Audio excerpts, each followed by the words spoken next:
والفجر وليال عشر والشفع والوتر والليل إذا يسر هل في ذلك قسم لذي حجر ألم تر كيف فعل ربك بعاد إرم ذات العماد التي لم يخلق مثلها في البلاد وثمود الذين جابوا الصخر بالواد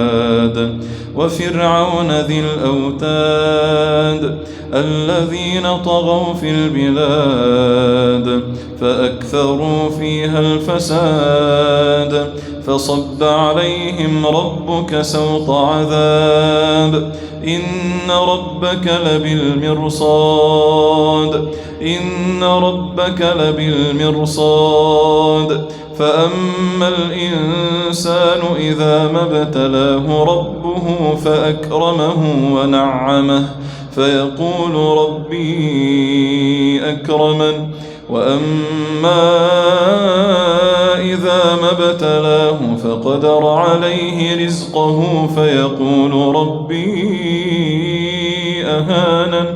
كلا بل لا تكرمون اليتيم ولا تحاضون على طعام المسكين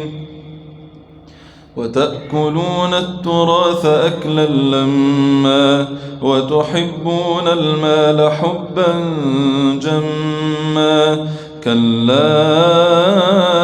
إذا دكت الأرض دكا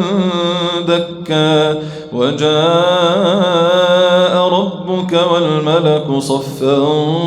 صفا وجيء يومئذ بجهنم يومئذ يتذكر الإنسان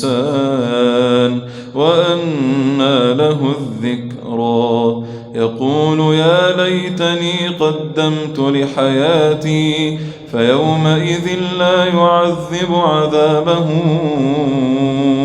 أحد ولا يوثق وثاقه